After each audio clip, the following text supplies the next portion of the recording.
আসসালামু আলাইকুম। পুষ্টিগুণ সম্পূর্ণ পালং শাক আজকে আমি রান্না করে দেখাবো, তবে একটু অন্যভাবে রান্না করে দেখাবো। আমি আস্ত পালং শাক নিয়েছি, এখানে ধুয়ে রেডি করে রেখেছি। আমি একটা একটা করে খুব ভালো করে ধুয়ে নিয়েছি পরিষ্কার করে। আর এই শাকগুলোকে একটু কুচি করিনি, আমি আস্ত করে রান্না করে দেখাবো। আমি এই আস্ত পালং শাকগুলো প্যানে বসিয়ে দিচ্ছি আর চুলাটাও মিডিয়াম আঁচে জ্বালিয়ে দিয়েছি।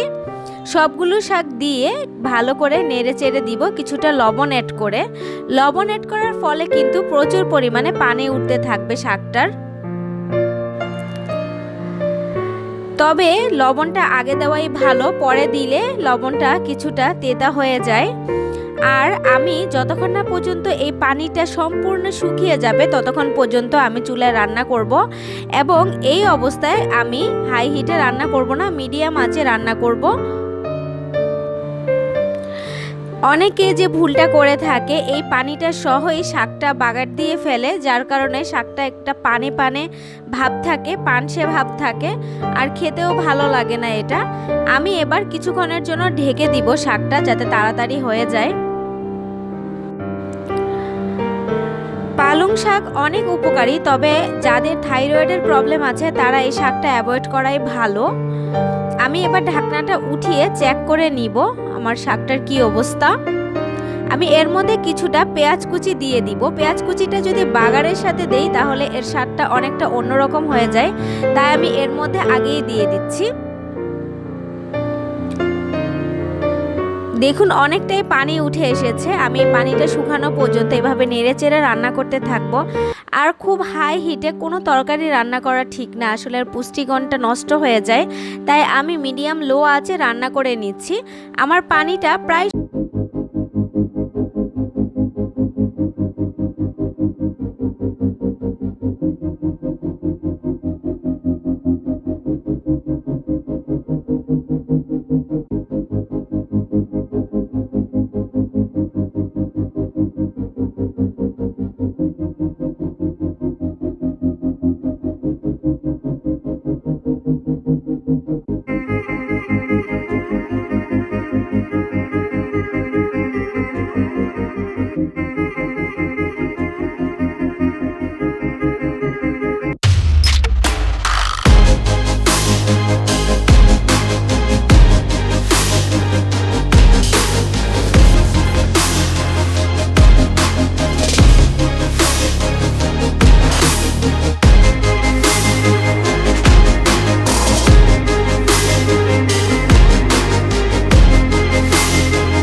সকালের নাস্তায় কিংবা দুপুরের লাঞ্চের সাথে কিন্তু এই শাকটা দারুণ লাগে। বিশেষ করে যারা ডায়েটে আছেন, কার্বোহাইড্রেট অ্যাভয়েড করছেন, তারা বেশি বেশি করে শাকসবজি খেতে পারেন। আর আমার রেসিপিটা ফলো করে বাসায় ট্রাই করবেন, আশা করি ভালো লাগবে। আর আমার চ্যানেলটা সাবস্ক্রাইব করতে ভুলবেন না। আল্লাহ হাফেজ।